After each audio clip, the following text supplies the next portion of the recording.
So, I wanted to do an update since it's been forever since I've done one.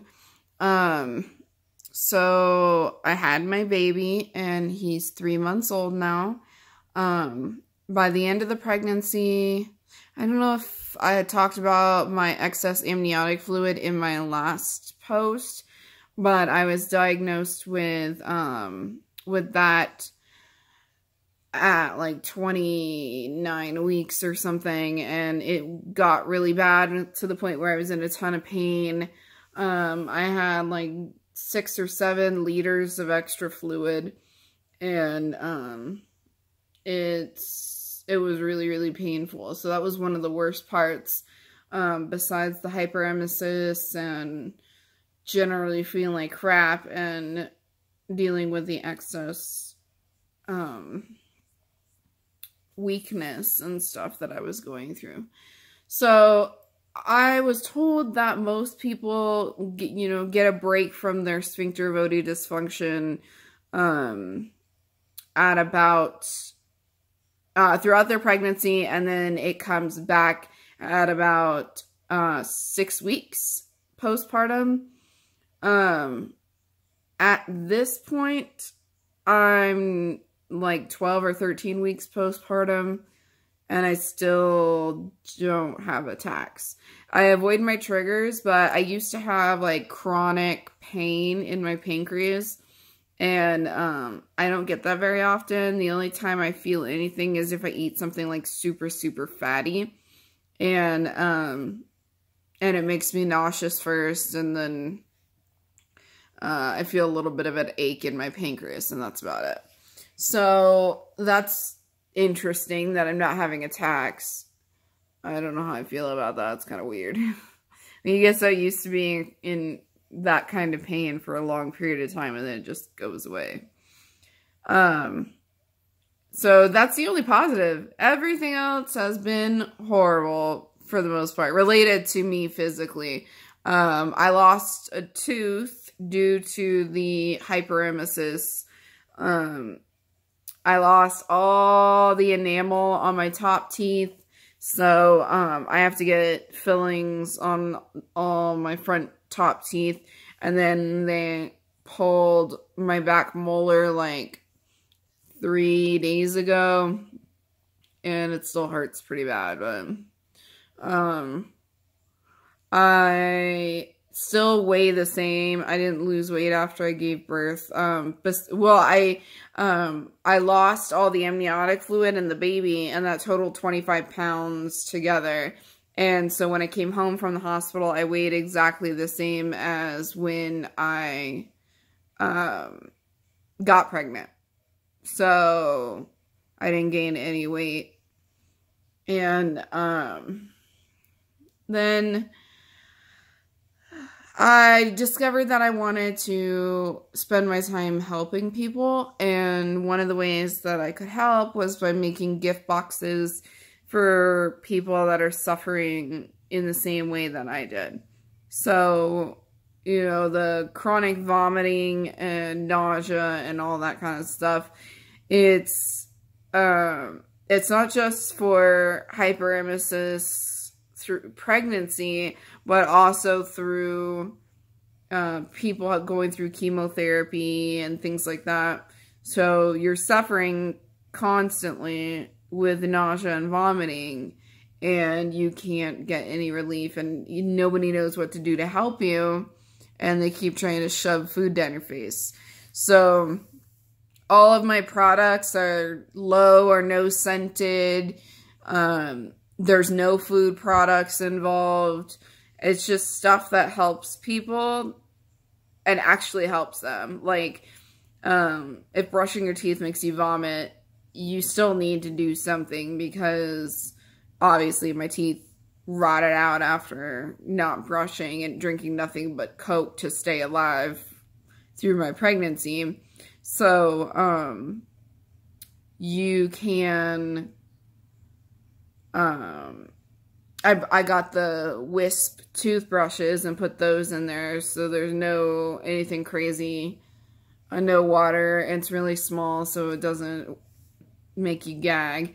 And then also put an eye mask for sleeping during the day and in hospitals and things like that. Unscented original chapstick. Rice heating pack that I hand make.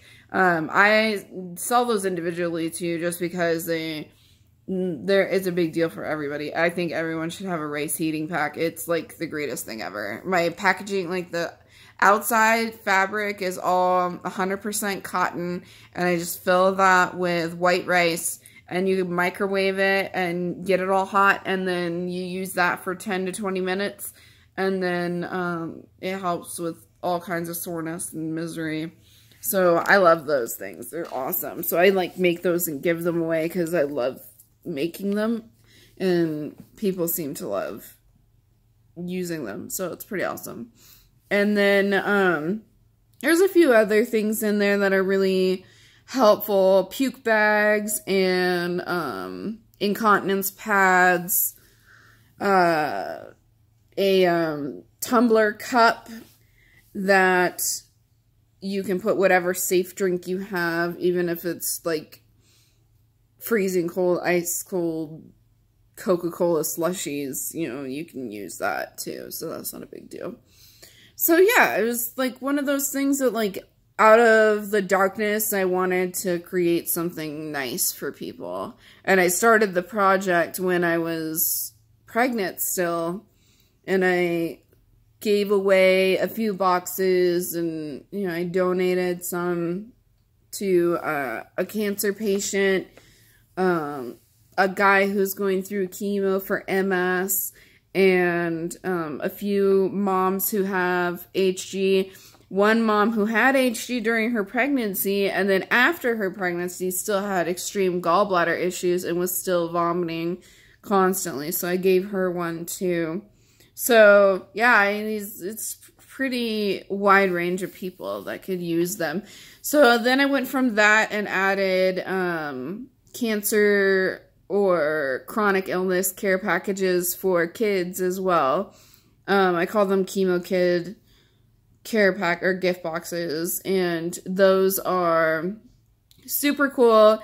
I just put in a few art supplies, stuffed animal, and a little magnet doodle board. So, you know, with those types of things, you're not making a huge mess. You don't have a whole bunch of crap to carry around. It's just a little thing, and it's all included in one.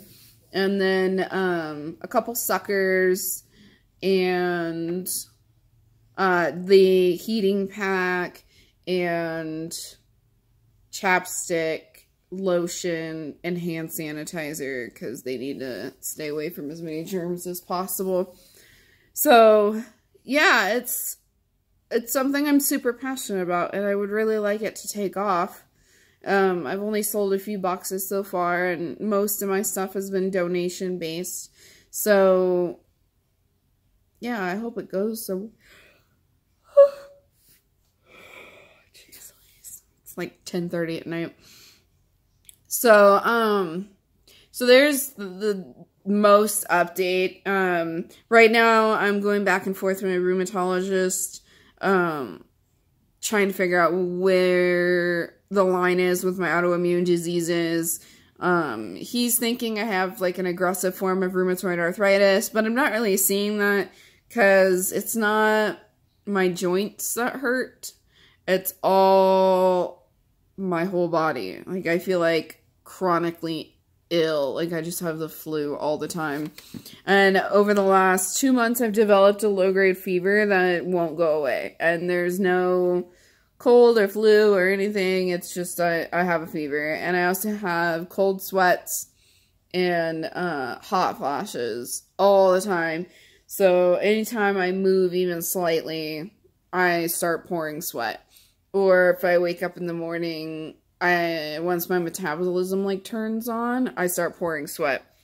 I'm having kidney pain, and that has zero reason. So I don't know what that's about. And yeah, I'm dealing with that. And then just severe chronic fatigue. Like, I'm so tired all the time. I just want to take naps every day.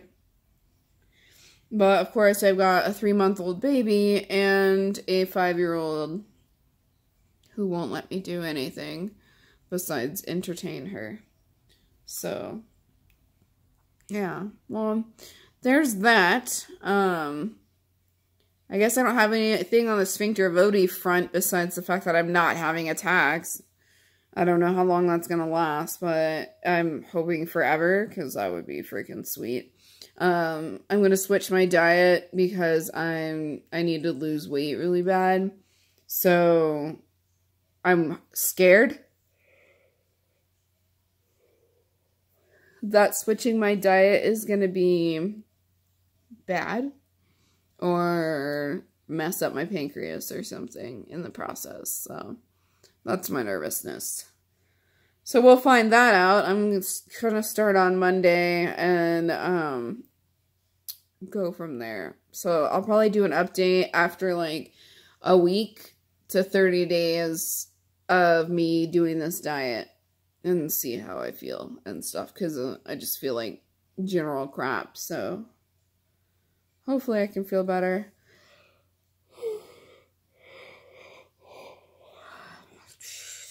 Alright, well, that's basically it. Obviously, I need to go to bed, so I will talk to you guys again soon. Bye.